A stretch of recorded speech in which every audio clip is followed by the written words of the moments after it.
Good day, fellow investors. Keurig Dr.Pepper is a Wall Street stock, and you don't want to invest like Wall Street wants you to.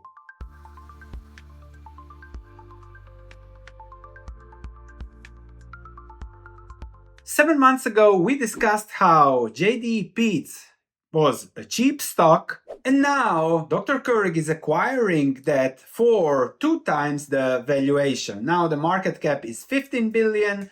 We have discussed it here at 8 billion. The P ratio was 15, the dividend yield 4. I didn't buy because I need more than that 10% yield. And back then it was just around 8 according to my calculations, which means that Dr. Keurig Pepper are now acquiring JDEP for half that return, 5% yield in good times, 2% dividend yield as they need capex and investing and whatever for growth or just keeping the business alive. And that also explains this, the 27% drop. What is that? Let me destroy 10 billion of market capitalization for something that I think will increase my pay, my salary, if I am an investment banker sponsoring the deal. What's going on? Let me show you. So they say they will unlock value through transformational change. It's not transformational change, it's that the management was getting bored or they were not getting any compensation from stagnation because they need the stock to go up, and then the investment banker tries to convince them to do something spectacular there. Usually it's easy to convince management when nothing is happening and a little bit the environment looks negatively upon them. But now they have acquired JDEP. Then on top of that they have planned separation, so 2 independent listed companies, and they are acquiring the company for 23 billion enterprise value. When to take off the 4 billion of that 5, you are at 18 billion. And you can see here the current state combined, and then by 2026 year end, they will split into 2 companies. Then they have all praise for what they have bought, the story there, how they'll combine things, everything great. However, when it comes to investing, there is one rule. It's called show me the money. And still, brands, beautiful, everything great, platforms, beverages. Okay, the reaction of Wall Street is very negative, and that is because of the financial considerations and actually the next steps. How are they going to fund this? Unsecured and junior subordinated debt plus their cash on hand. When it comes to debt, there is one certainty, which is that you will have to pay interest on that debt no matter what happens with the acquisition. Was it a smart or not smart acquisition? The interest is there, will be there, likely forever. They said they will use some cash. I don't see much cash, so okay, nothing there. And then when you look at JDEP's cash flow, so they are paying 18 billion for this.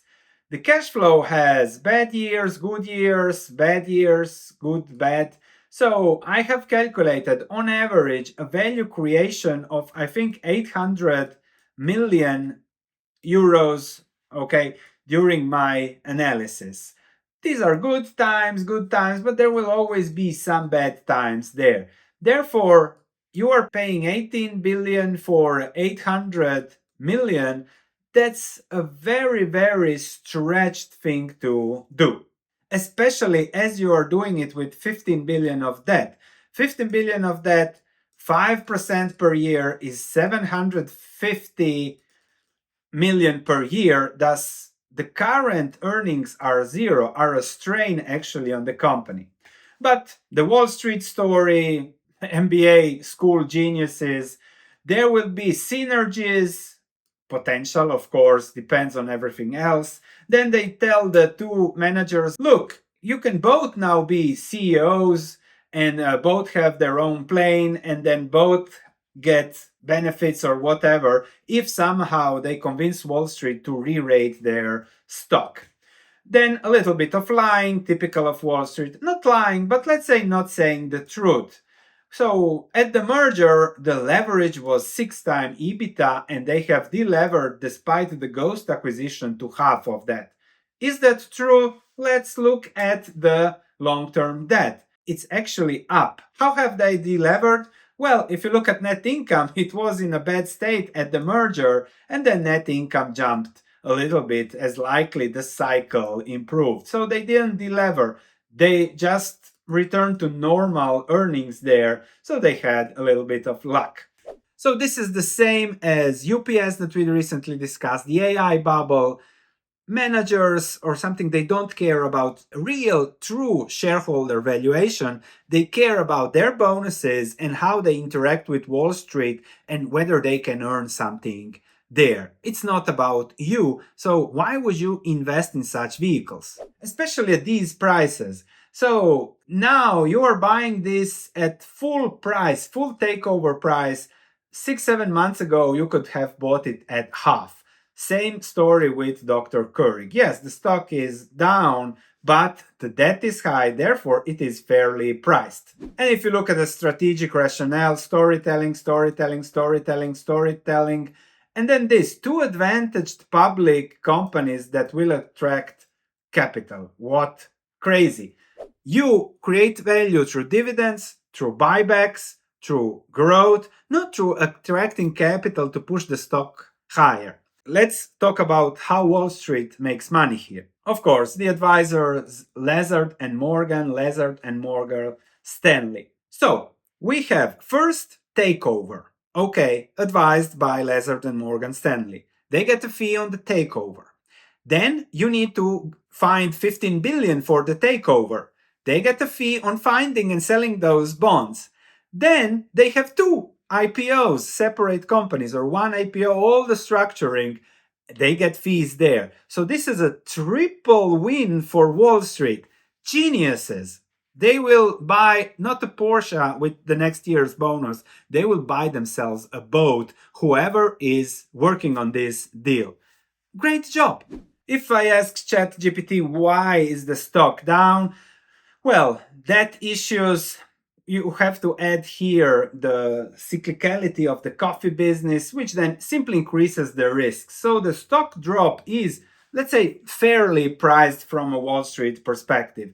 Analysts have a little bit been cautious, lowered their targets, but they are always too exuberant.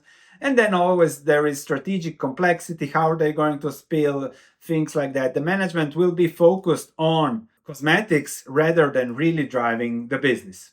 As always, my message is the time to buy JDEP and exposure to this was in December. At that point, I had even a little bit better. Okay, you can't invest in anything. But now with Keurig, it's completely taken over by investment bankers and they care about their February bonuses, not about shareholders. Because why would you split this? Just pay dividends, just increase cash flows, lower leverage, and that dollar that you make, dollar, not stock listing or whatever, is what drives capital returns. So this is totally crazy. Forget about it. Maybe if it crashes another 30-50%, maybe it will be value, but too risky. Thanks for watching. Hope you enjoyed this. See you tomorrow.